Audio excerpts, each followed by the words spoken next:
Cristo.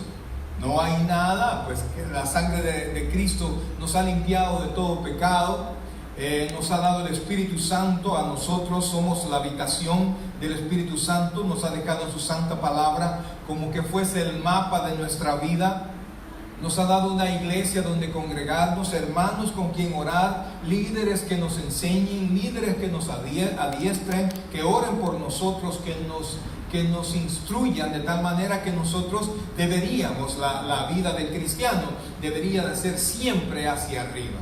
Lo tenemos todos, mis queridos hermanos. El tema de ahora es la plenitud de Dios. Y el título del sermón es Llenos de la plenitud de Dios. Así es que vamos a leer la palabra. Vamos del versículo 14 en adelante y lo leemos todos y lo hacemos en el nombre del Padre, del Hijo y del Espíritu Santo. Por esta causa doblo mis rodillas ante el Padre de nuestro Señor Jesucristo, de quien toma nombre toda familia en los cielos y en la tierra, para que os dé, conforme a las riquezas de su gloria, el ser fortalecidos con poder en el hombre interior por su Espíritu, para que habite Cristo por la fe en vuestros corazones, a fin de que, lea esto fuerte, arraigados y cimentados en amor, seáis plenamente capaces de comprender con todos los santos cuál sea la anchura, la longitud, la profundidad y la altura, y de conocer el amor de Cristo, que excede todo conocimiento, para que seáis llenos de toda la plenitud de Dios. Vamos a orar. Padre bueno y santo, queremos agradecerte, Dios, agradecerte todo lo que tú haces por nosotros, todo lo que has hecho, lo que haces y lo que harás. El sol sale cada mañana, pero tan seguros estamos que el sol saldrá, tan seguros estamos, Señor, que aunque no salga el sol, sabemos que tú estás con nosotros. Pues lo prometiste, Señor, yo estoy con vosotros hasta el fin. Y eso nos mantiene firmes, Señor. Y aunque de momento nuestra carnalidad se sienta sola y en algún momento quizás hasta abandonada, basta con tomar la palabra y basta con orar para recordar que tú siempre estás con nosotros. Bendícenos, Señor, porque realmente hay muchos tropiezos en la vida del creyente, Señor, que no deberían de serlo, Padre. Pero como tenemos esta dicotomía, Señor, viviendo en la carne y viviendo en el Espíritu, Señor, nos enfrentamos diariamente a muchas luchas. Te suplicamos, Dios, que nos hables al corazón y que nos enseñes, buen Dios, cómo nosotros podemos ser llenos de tu plenitud, Señor. Qué seguridad tenemos en ti, Padre, y cómo nosotros podemos hacer, Señor, para no retroceder, sino que por el contrario, ir conquistando cada vez más cada rincón de nuestro pensamiento y de nuestro corazón. Que tu Santo Espíritu hable ahora a nuestra vida, a nuestro ser, según la necesidad de todo lo que estamos aquí. Una vez más te lo suplicamos, háblanos al corazón. En el nombre de Jesús. Amén y amén. Pueden sentarse, por favor. Hace no sé cuántos años, yo estaba por allá en mi tierra. Yo soy salvadoreño por nacimiento, de corazón, y se me nota, ¿verdad? Entonces, estábamos pequeños en El Salvador, vivíamos en la capital, y dentro de la capital hay un lugar, una ciudad que se llama Mexicanos. En Mexicanos, nosotros vivíamos cerca de una especie de loma, llamemos así, una montañita, ¿no? Y entonces, para estas fechas, mes hermoso, ¿verdad? ¿Cuántos cumplimos años en octubre? ¿Cuántos cumplimos años en octubre? Solo yo. Aleluya, miren, felicidades, ¿verdad? Buen mes me escogieron, aleluya. Pues para este mes, ¿verdad? Todavía decíamos los vientos de octubre.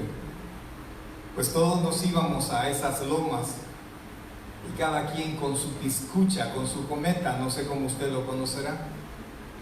Entonces teníamos una costumbre, allá llamábamos encumbrar o levantar, ¿verdad? Una piscucha, una cometa, y teníamos para darle más hilo o quitarle hilo, teníamos unos enrolladores, eran una especie de cuadro, ¿verdad? Con una varilla en medio, entonces para no estar enrollando así, sino que lo hacíamos más rápido.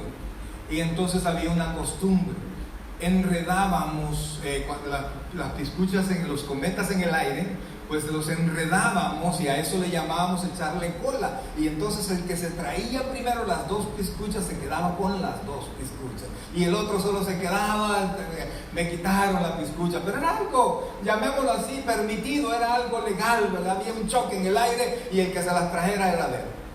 Entonces, para esos enrolladores poder meter todo el hilo, nosotros comprábamos unos carrizos. A mí me gustaba el nylon, un nylon delgadito, porque el nylon delgadito cuando se juntaba con otro hilo en el cielo cortaba los otros, inclusive algunos ocupaban hilo como de pescador, pero el nylon lo cortaba, tenía que ser delgadito.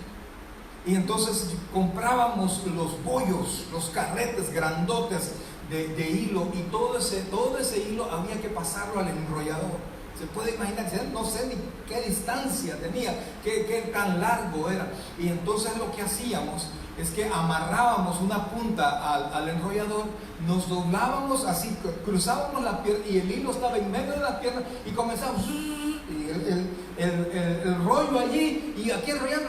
Mire, había que hacerlo bien concentrado, porque si perdíamos la concentración, el hilo se iba de lado y se enrollaba con la vara. Mire, se enrollaba todo. A eso le decíamos, el hilo se me hizo coca, no sé por qué, pero así decíamos. O sea, cuando se hacía un nudo, ¿verdad? Y que ya nadie lo podía soltar, entonces no quedaba más que cortar una punta, cortar el otro y botar el hilo que sobraba. Entonces muchas veces se perdía bastante porque nos habíamos desconcentrado, porque habíamos perdido la atención de esa manera de enrollar y de pasar del rollo al enrollador que nos iba a servir para encumbrar o para volar las piscuchas. Entonces muchas veces yo perdí casi carretes enteros porque se enredaba todo, y estar ahí desenredando, no, entonces se perdía la mitad del carrete y además de alguna vez todo el carrete.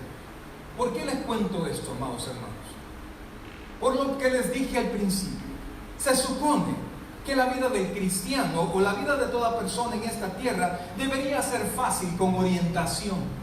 Si nosotros le hubiésemos hecho caso, llamemos así a la mitad de los consejos que nuestros padres nos dieron, nuestra vida fuera mucho mejor, todavía mejor de lo que ahora fuéramos. Nos hubiésemos metido en tantos líos que nos metimos de manera temprana o tardía. Algunos nunca hubiésemos pasado por el alcoholismo, nunca hubiésemos hecho tantas cosas, ¿verdad? Por ahí corregados los que lo han hecho no se hubiesen metido en tantos líos. A la niña le dijeron: no andes con ese muchacho, pero a mí me gusta, no andes con ese muchacho, no es bueno. Ay, si soy yo, es mi vida, déjame equivocarme.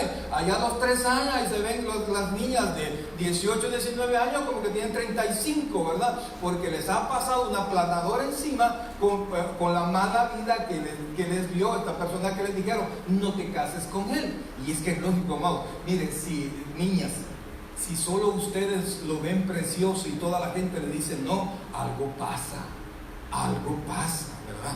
Algo pasa. Entonces, si nosotros hubiésemos hecho caso, si nosotros hubiésemos puesto atención a los consejos que nos dieron, nuestra vida hubiese caminado perfecto. Al tiempo correcto nos graduamos del colegio, al tiempo correcto nos graduamos de la universidad, nos casamos a buen tiempo, no a la carrera, no, y fulanita se me fue, no, llega el novio a pedirle la mano al papá y llega con la compañía del papá a formalizar el evento y todo bonito, ¿verdad? Eso como que ya no se estila, ¿verdad? Como que ya no, ¿verdad? ¿Y este quién es?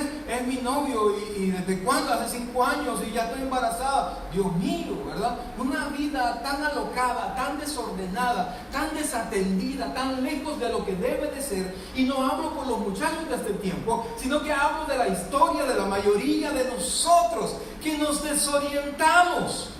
Y eso hizo, y óigame bien, que así como se me enredaba el hilo y yo perdía montones de hilo y lo tenía que tirar a la basura, mucho tiempo de nuestra vida, y pónganme atención a esto, mucho tiempo de nuestra nuestra vida ha sido desperdiciada invirtiéndola en cosas, en personas que nunca debimos haber atendido. Nos lo advirtieron, nos lo dijeron. La palabra de Dios nos dice tantas cosas, pero como o no teníamos acceso, o no conocíamos a nadie cristiano, o no éramos cristianos, o lo que es peor, siendo cristianos, entramos en una etapa de rebeldía, haciendo mi voluntad, que ha pasado el tiempo y usted encuentra personas que le dicen: yo tengo 20 años, yo tengo 30 años de ser creyente, pero son como creyentes nuevos. ¿Por qué? Porque en el enredo, en el desorden, en el no formalizarse en su vida cristiana, ha pasado el tiempo, y en lugar de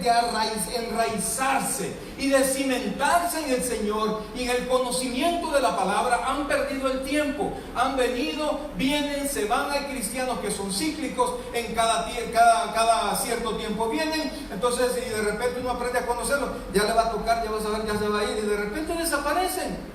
Y por más que le busquemos, no regresan, hasta que vienen con otra historia. Así es la vida del creyente que no pone atención, oiga bien, que no pone atención a su propio crecimiento. Y eso es, amados, porque la razón principal de eso es que cuando recibimos al Señor, digo, si usted ha recibido al Señor, la Biblia dice que el Espíritu Santo vino, fuimos lavados con la sangre de Cristo, y el Espíritu Santo vino a nuestro corazón. La Biblia dice: ¿no sabéis que sois templo de Dios y que en vosotros mora el Espíritu Santo? Es el 1 Corintios 3:16. Entonces el Espíritu Santo está ahí con nosotros. Nos enseña que la palabra de Dios es luz, es lumbrera para nosotros. Pero nosotros decidimos hacer o darle prioridad, aparte de Dios, a otras cosas que nos enredaron la vida.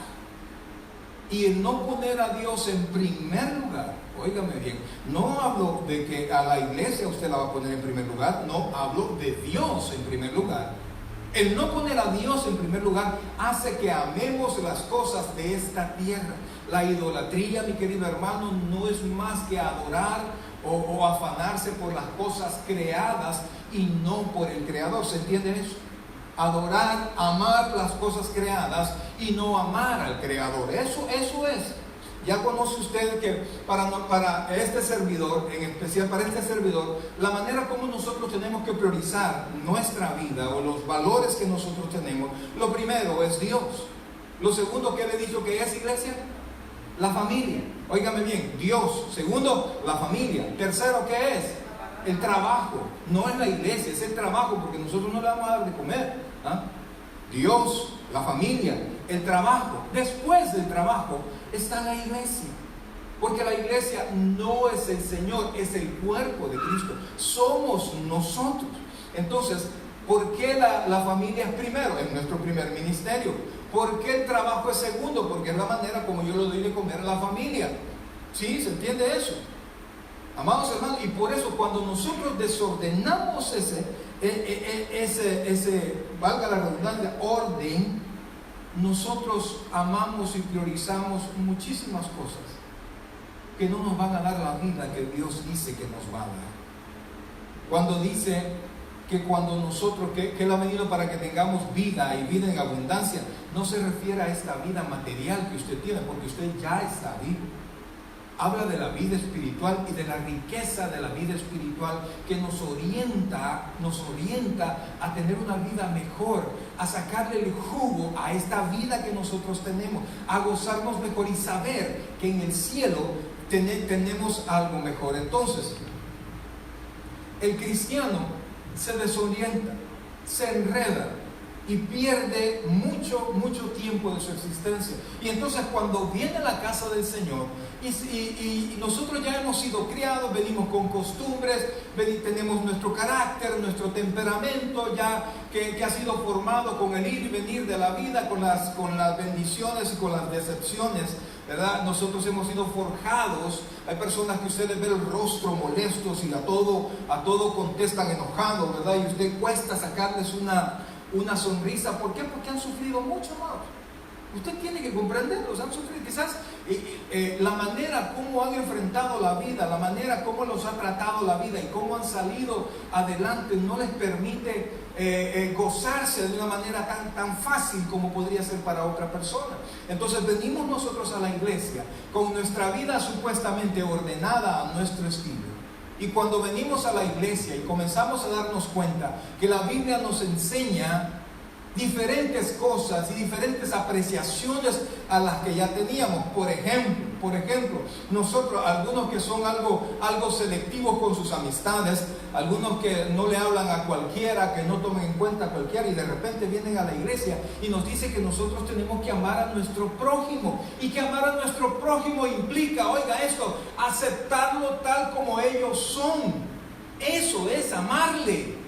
No es cambiarlo a nuestro estilo. Amarlos es aceptarlo como son. Y entonces, o venimos a la iglesia y nos dicen, tiene que sujetarse a las autoridades civiles y a las autoridades religiosas. Y nosotros hemos crecido en una rebeldía. En el trabajo nos tienen nombre, fulanito es difícil. Y de repente, no hermano, tiene que orar por las autoridades. ¿Cómo van a creer que yo voy a orar por ese señor? La Biblia dice que Dios ha puesto a ese señor y que usted tiene que pedirle al Espíritu Santo que lo ilumine para que haga las cosas como Dios quiere que se haga. Entonces viene a la iglesia y le dice, usted tiene que amar a su prójimo, tiene que respetar las autoridades, tiene que respetar a su cónyuge, tiene que serle fiel. ¿Sabe qué dice la Biblia? Maridos, amad a vuestras mujeres, a vuestras esposas, como Cristo amó a la iglesia, que dio su vida por ellas. Y uno está acostumbrado a hacer lo que le da la gana. Ámelas, respételas, séale fiel. Entonces eso choca con nuestra carnalidad. Ahora imagínese que de repente le dicen, usted que tiene guardado como su mayor tesoro un rencor por cada cosa que le han hecho, y que usted tiene personas a las cuales usted no puede ver, que le acaban el día cada vez que usted los ve, o que usted quisiera mandarle con los ojos un rayo láser, ¿verdad? Y aquí la Biblia dice que usted tiene que perdonar a los que los ofendieron y no tiene que guardar rencor, de tal manera que la Biblia llama a ese rencor raíces de amargura. Y si a eso le suma que las raíces de amargura dicen que nos impiden alcanzar la gracia de Dios, y usted no ha visto en el Señor, y usted no queriendo sembrarse en el Señor, no queriéndose arraigarse ni crecer, Dios mío, dice usted, ¿y cómo yo voy a poder hacer todo eso? Y eso que estamos comenzando, amado. Imagínense, dice la Biblia que nosotros no tenemos que complacer los deseos de la carne. No hablo de la comida, porque Dios bendiga la comida, ¿verdad? Sino que hablo de aquellos deseos que nos alejan de Dios, que dañan a las personas que están alrededor nuestro. Y estamos acostumbrados a darle gusto a la carne. Y de repente decimos, no, usted no le dé gusto a la carne. Entonces usted choca. Usted dice, Dios mío, ¿dónde me vine a meter? Si yo he sido, creemos nosotros, yo he sido libre toda mi vida, y no termina allí. A algunos no les gusta leer y les dicen, tienes que leer la Biblia. Lámpara es a mis pies tu palabra y lumbrera mi camino. Lea la Biblia. Ay, pastor, si lo único que leo es el Facebook, y me gustan los videos que no traen letra porque así es más fácil. No me gusta leer. Y de repente lea la Biblia. Y yo soy una persona que le insisto siempre, lea la Biblia, léala tempranito, léala antes de dormir, ore antes que la lea. Y de repente dice, ay no, mucha presión. Y de repente le dicen, hermano, tiene que bautizarse, tiene que servir, tiene que congregarse, tiene que ofrendar, tiene que diezmar, tiene que ganar almas. Tiene que aprender a aceptar las consecuencias de lo que usted hace. Si usted lo hace, no le eche la culpa a otro. No sigamos el ejemplo de Adán y Eva sobre la serpiente, que no pudo culpar a nadie. No, ¿y qué pasó? Imagínense solo en el huerto, en Edén, cuando Dios habló con Adán, ¿qué has hecho? Y vino Adán inmediatamente como la cabeza del hogar, hombre valiente, ¿verdad? Hombre entero, dijo, la mujer que tú me diste me dio dos cosas. Le echó la culpa a la mujer y le echó la culpa a quien se la dio, ¿sí? Entonces fue la mujer y Dios quienes tuvieron la culpa. Inmediatamente Dios habló con Eva. ¿Qué has hecho? La serpiente. Y como la serpiente no tenía a quien culpar, pues hasta ahí llegó el asunto. Pero la palabra nos enseña a ser responsables. Entonces cuando nosotros vemos, y solo le hablo de algunas, hermanos, cuando nosotros vemos todas esas obligaciones, todas esas que la Biblia dice que no son sugerencias, sino que tenemos cosas que tenemos que hacer, nuestro corazoncito carnal, nuestra mente carnal choca y le dan ganas de salir corriendo. No, hombre, ahí voy a ser prisionero. Y lo que no entiende, lo que no entendemos nosotros, que cuando nosotros pecamos, cuando nosotros accedemos a los deseos de la carne, nosotros somos esclavos del pecado. Y la Biblia dice que la paga del pecado es muerte. Y entonces, mientras nosotros no conozcamos eso, nos vamos a encontrar perdidos y sin fuerza. Y vamos a ser inconstantes en el camino del Señor. Y no vamos a alcanzar a entender que Dios dice que nos va a dar una vida en abundancia. Y que la fuerza más grande del universo, que es el Espíritu Santo, está con nosotros. Entonces, mire lo que dice el texto que ahora hemos leído, mis queridos hermanos.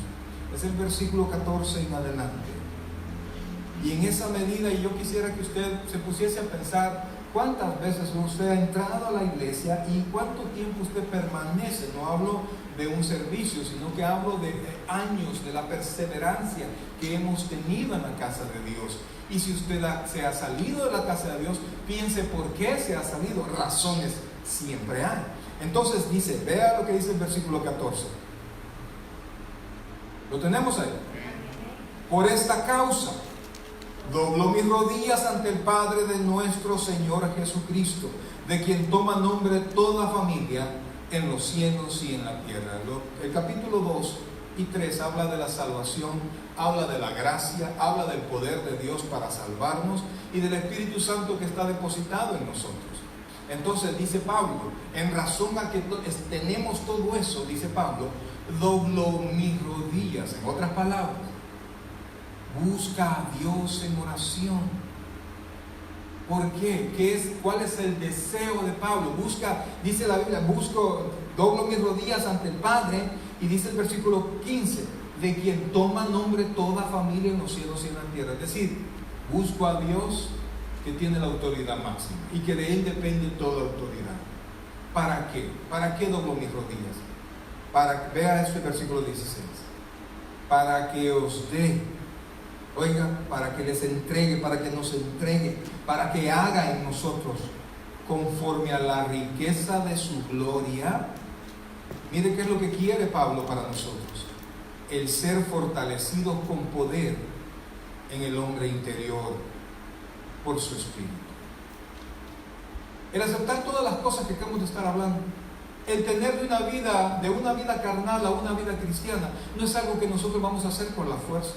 Y ese es el problema, amados. Venimos a la iglesia y queremos permanecer en el camino del Señor a la fuerza. Yo tengo que resistir. Amados, no podemos, somos carne. Hubiese sido bueno que cuando recibiéramos al Señor nuestra vida carnal desapareciera, pero no. Es la nueva vida en Cristo y es nuestra vida anterior, nuestra vida espiritual y nuestra vida carnal viviendo en un solo depósito que es usted. Y es la manera, es a quien usted fortalezca más la que va a predominar. Si nosotros no enriquecemos nuestra vida espiritual, será nuestra vida carnal la que predomina. Y amados, no amamos a Dios con la carne, no obedecemos con la carne odiamos. La Biblia habla en Gálatas habla sobre ¿cómo se llama? De la carne, las obras de la carne, y comienza a hablar que son pleitos, disensiones. Mire, casi que todo lo que hacemos sin pensar, los enojos, las discusiones, las maledicencias, todo lo que nosotros hacemos probablemente diariamente, es lo que aflora. De repente a alguien le insulta, ¿qué contesta usted? A alguien le grita, ¿cómo contesta usted? La Biblia dice que si nosotros somos vencidos de lo malo va a crecer. Entonces nos llama que nosotros podemos vencer el mal con el bien. Pero siempre nosotros somos reactivos y contestamos de la manera que nos hablan. No, mira, yo soy buena gente, pero si me buscas por malo, me vas a encontrar. Y es creyente de años. Pero como les digo, amados, ¿por qué Pablo tuvo que ir a Dios?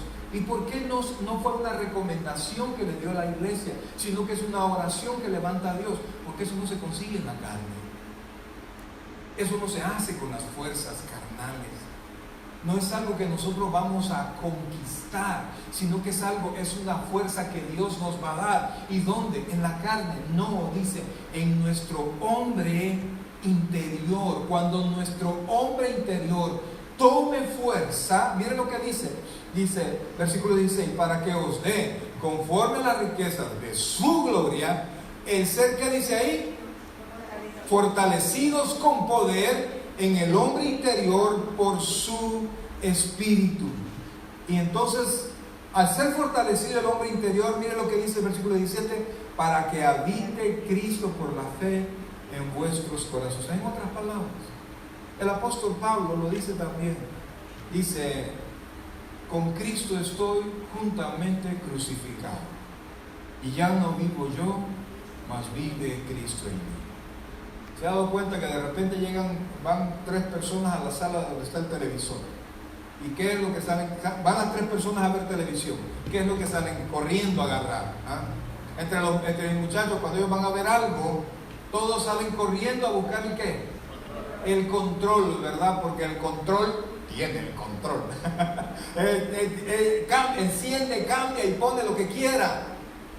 Pues entonces dice la Biblia que el cristiano, y ponga atención a esto, que el cristiano espiritual no tiene el control de sí mismo, sino que le ha dado a Jesucristo el control de su vida, y nos ha dado la palabra y nos ha dado el Espíritu Santo para que nosotros podamos entender qué es lo que quiere nosotros que hagamos. Mire, en la Biblia no hay dónde perderse, nos dice cómo contestar, nos dice cómo hacer. Recuerdo hace muchos años en El Salvador había un programa radial que se llamaba ¿Qué haría Jesús? Era un psicólogo cristiano que daba respuestas. Así se llama el programa. ¿Qué haría Jesús? ¿Qué haría Jesús en mi lugar? Y fíjense, es algo que nosotros deberíamos de preguntarnos. Cada vez que queremos hacer algo, cada vez que vamos a ceder a una tentación, sería bueno que nos preguntáramos, ¿qué haría Jesús en mi lugar? Cuando le ofendan a usted. Amados hermanos, mire, quiero decirle, usted se ofende cuando usted se quiere ofender. De repente usted, óigame, no tiene ganas de ofenderse, ¿sí o no? Así como a veces usted no tiene ganas de reírse. Aquí podría estar un payaso, otro payaso, pues podría estar haciendo 1000 cosas delante de usted, pero si usted anda aburrido, usted anda desganado, usted no se ríe. Y hay días, dígame si no, que cualquier cosa le da risa. ¿Sí o no? Cualquier cosa nos da risa y por nada te reís. Ahora sí, entonces se levanta así. Pero entonces, amados, es igual. Alguien le puede decir lo que quiera. Ponga atención a eso. Cuando alguien viene y le da esas palabras groseras que mucha gente sabe dar, algunas personas sobre eso tienen para darnos.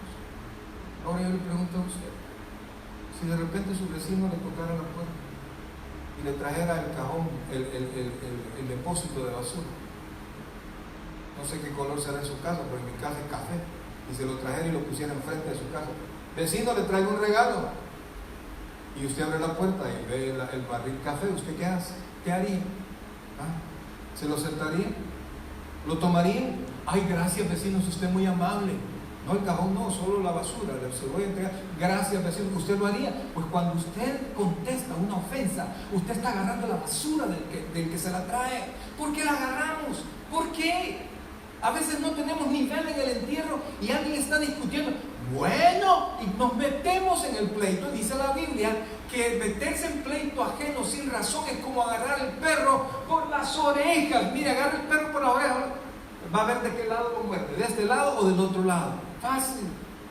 Entonces, amados, Dios nos ha dejado toda la orientación para que podamos crecer, para que podamos ser imitadores de Él.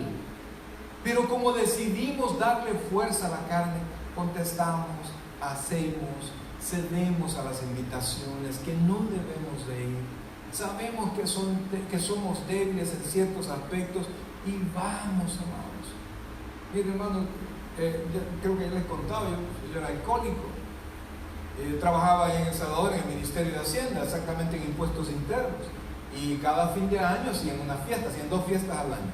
La fiesta general de impuestos de Hacienda y a medio año la de impuestos internos. Pues lo que más había ahí era comida y bebida. Y yo tenía una troca, un pick-up allá en El Salvador.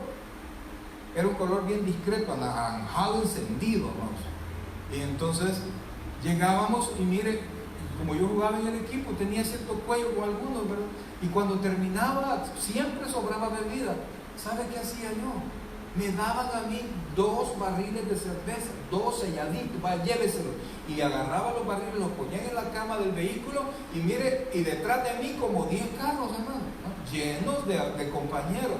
Y hasta amanecer o hasta que se terminaran los barriles. Eso hacía yo.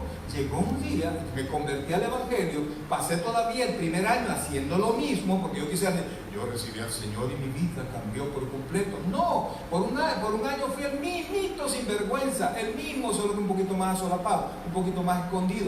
Pero un día leí en la palabra que decía que los borrachos no heredarán el reino de Dios.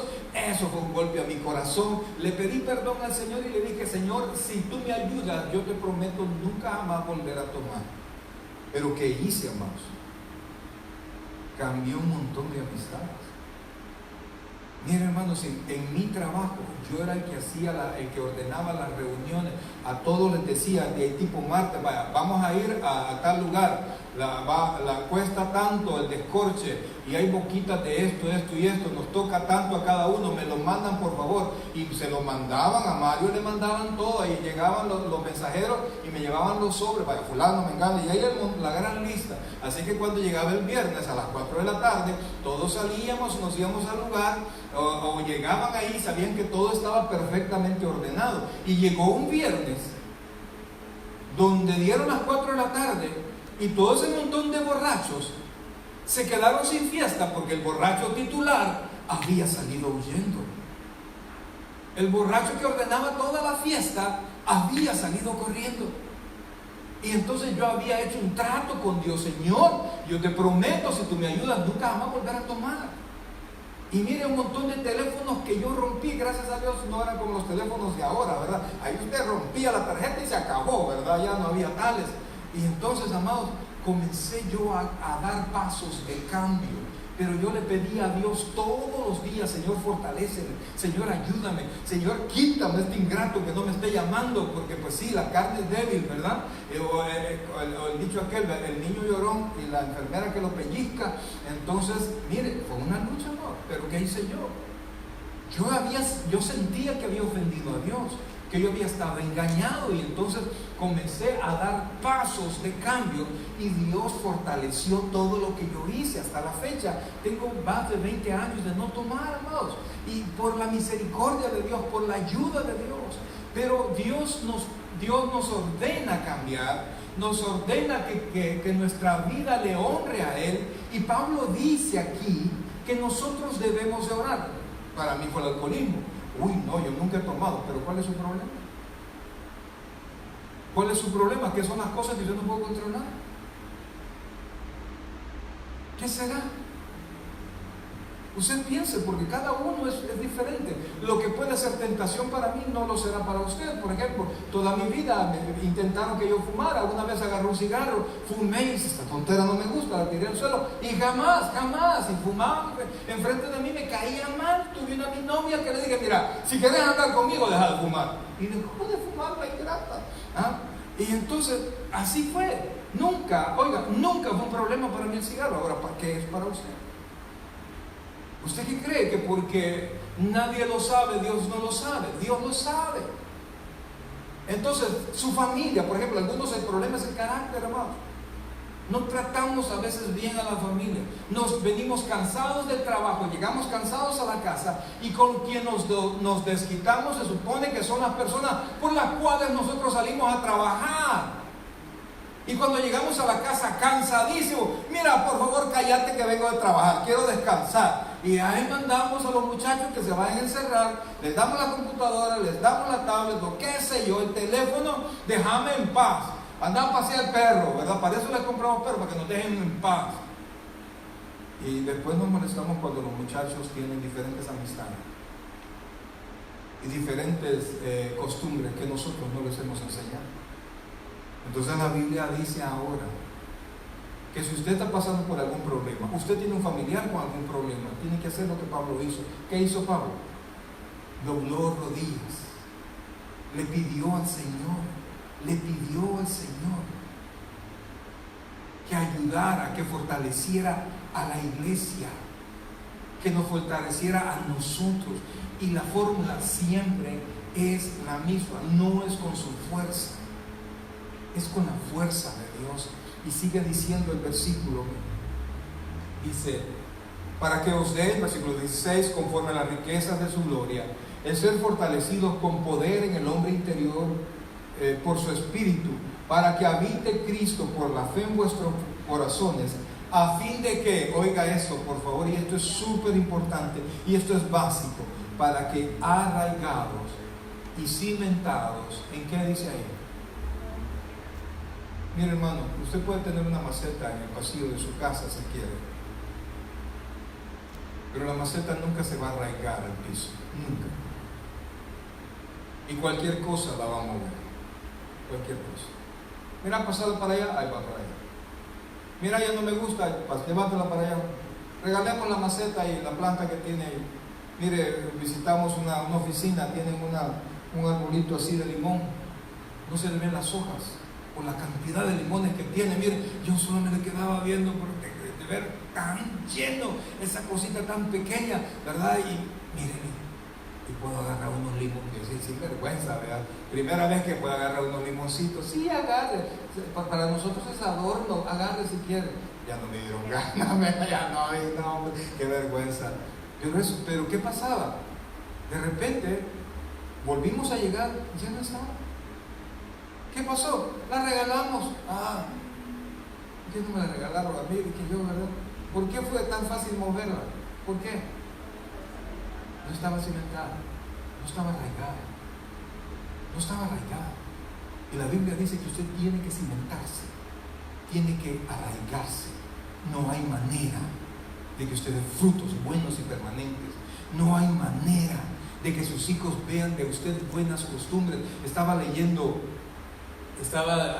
un libro de la ex primera dama, de cómo fueron sus inicios y cómo ella fue enseñada por su papá al servicio social y fue encaminada desde pequeñita a eso. Sus hijos, amados hermanos, van a ser, y pongan atención a él, te guste o no, van a ser y van a tener la misma vida cristiana que usted tenga si usted no les muestra que usted está cimentado y que usted está arraigado. Porque la Biblia enseña que sea que usted esté arraigado o no esté arraigado, vendrán tormentas. No quiere decir que si usted está arraigado no van a venir tormentas. ¿Cómo no? La Biblia dice que si alguien construye sobre la roca o si alguien construye sobre la arena, y cuando venga la tempestad, dice que el que está en la arena va a sufrir pérdida, pero los dos van a aguantar la tempestad. Entonces le tengo noticia, vendrán tempestades. Y son esas tempestades lo que nos hacen salir corriendo. ¿Por qué? Porque no estamos cimentados, no estamos arraigados en Cristo. Estamos arraigados de amigos, estamos arraigados de costumbres, estamos arraigados de hábitos que no nos llevan a ningún lado cerca de Dios. Mire lo que dice, por favor. Dice, oiga eso. 16 dice, no, 17, para que habite Cristo por la fe en vuestros corazones, a fin de que, mire que dice, arraigados, agarrados, cimentados, puestos firmes. ¿En qué? En amor. Seáis plenamente capaces, y esto es lo importante de estar arraigados en Cristo, de comprender, mire, de comprender con quiénes. No está hablando de San Martín de Porres, no está hablando de los santos, está hablando de usted que ha sido santificado. Entonces vea lo que dice, mire lo que dice, para que seáis plenamente capaces de comprender con todos los santos. Vean lo precioso de esto. Cuál sea, ¿qué dice ahí? La anchura, la longitud, la profundidad y la altura, y de conocer el amor de Cristo que sobrepasa, que dice que excede todo conocimiento. Es la única manera que usted se arraigue en Cristo, que usted se arraigue en su amor, que usted va a entender cuán grande y tan profundo y poderoso es el amor de Dios. Cuando usted esté arraigado en el amor de Dios, usted va a tener seguridad en su corazón. No hay cosa más preciosa para un muchacho, para un niño, de saber que sus padres lo aman a pesar de cualquier cosa. Si el niño piensa que usted le ama porque se porta bien, el niño va a estar inseguro y va a tener temor. Porque si no me porto bien, si no salgo buenas calificaciones, si no me sale bien el trabajo, si esto, si lo otro. Pero si el niño sabe que usted lo ama a pesar de cualquier cosa, ese niño va a crecer fuerte y va a crecer seguro y no va a salir de su casa buscando amor, porque va a salir de su casa lleno de amor. ¿Se comprende lo que yo le quiero decir? Hace muchísimo tiempo vivía todavía con mi papá, estaba bien jovencito. Mi papá nos llevó a México. Acaba de comprarnos, me acuerdo, fue en el año 72, Dios mío. Acaba de comprar un vehículo, me acuerdo que era un Toyota Cressida 1972, precioso. Hace rato, Dios mío, me acaba de tirar un golpe en mi corazón. Pero bueno, entonces fuimos a México en el carro. Solo me acuerdo que de repente ya no se escuchaba nada y mi papá tenía una su cassette horrible de Pepe Jara. Para ese entonces para mí era horrible. Ay, Dios mío, decía. Y entonces cantando eso mi papá, y era una casetera de, no sé si alguno de ustedes tuvo la oportunidad de ver, una casetera autorreversa. Así es que el mentado cassette sonaba y volvía a sonar y volvía a sonar y volvía a sonar, hasta que una vez yo le dije de noche, le dije, papá, ya quite eso. Y la primera advertencia que me dijo mi papá, oiga como oír llover.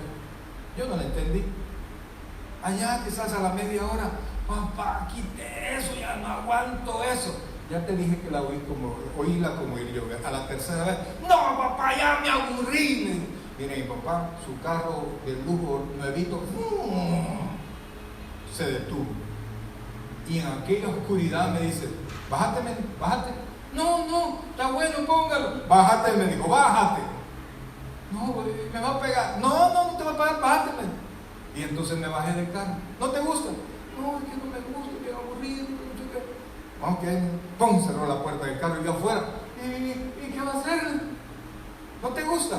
Nos vemos, y se subió al carro. Y mire, comienza mi papá a caminar con el carro. Y no, mire, cuando ese carro comenzó a caminar, no papá, no, si lo voy a oír, no papá, póngalo, no me deje, papá. Y yo grité como por 3 cuadras, amado. Y mi papá se detuvo. ¿La vas a oír? Sí, papá, hasta me lo voy a aprender, ¿verdad? Ese día estaba, si la ves, no, hombre, cantando todo eso, hasta me llegaron a gustar. ¿Ah? Amados hermanos, cuando nosotros, óigame bien, cuando nosotros aprendemos, y miren, y por favor vuelva al texto, porque esto es precioso. Mire, dice, para que habite Cristo por la fe en vuestros corazones, a fin de que arraigados y cimentados en amor sean plenamente capaces de comprender con todos los santos cuál sea la anchura, la longitud, la profundidad. ¿De qué? Del amor. Mire, en ese entonces, amado, yo me sentí tan inseguro, oiga bien, tan inseguro del amor de mi papá. Y mi mamá, yo solo recuerdo de mi papá, así le hizo, se quedó callada de mi papá. Siempre le decía, cuando era algo de enseñarnos, para nosotros solo le decía así. Se callaba mi mamá. Y mire, yo sentí que mi papá no me amaba. Mi papá me va a dejar perdido, así como hay gente ingrata que deja a los perritos perdidos por todos lados. Pero si al conocimiento que yo tengo ahora, mi papá me lo hubiera hecho, si pudiese retroceder un tiempo, le aseguro que mi papá me deja ahí y yo me quedo parado ahí sin seguir acá. ¿Sabe por qué? Porque a esta altura que yo soy papá, yo sé bien lo que a mí me amaba ese hombre. Porque yo era su hijo. Y hay pocas cosas en este mundo que uno ame tanto como amar a un hijo. Cuando usted está consciente del poderoso amor de Dios por usted, que mandó a Jesucristo a morir en la cruz del Calvario, su corazón se llena de seguridad. Y aunque vengan problemas a su vida, usted sabe que Dios no se los ha mandado para destruirlo, sino que Dios se los ha mandado para ayudarle, para hacerle crecer, para fortalecerle. Y le ha dejado la oración para poder poner a su presencia todos esos problemas que llegan a nuestra vida. Cuando nosotros nos cimentemos en ese amor, vamos a poder conocer la altura, la profundidad, la anchura, la longitud del amor de Dios. Vamos a estar tranquilos, sea que tiemble o que no tiemble, sea que alguien me diga que me ama o no me diga que me ama. Yo sé que el que hizo el universo me ama a mí, de tal manera que su posesión más preciosa la mandó a esta tierra a morir por mí. Y eso, amados, hace que yo pueda ver todas las cosas de este mundo de una manera diferente. Y no hay nada sobre la faz de la tierra que pueda darte y que pueda hacer lo que Dios puede hacer por ti. Y terminamos con lo último, versículo 19 dice: y de conocer el amor de Cristo, que excede a todo conocimiento, para que seáis llenos, dice aquí, de toda la plenitud de Dios. ¿Qué será más grande en Dios? ¿Su poder o su amor? Dios tiene poder, pero Dios es amor. Aún con todo su poder, Dios no pudo dejar de actuar cuando su creación se estaba perdiendo. Por eso que Juan 3:16 dice: porque de tal manera amó Dios al mundo, que ha dado a su Hijo unigénito, para que todo aquel que en Él crea no se pierda, mas tenga vida eterna. Mis queridos hermanos,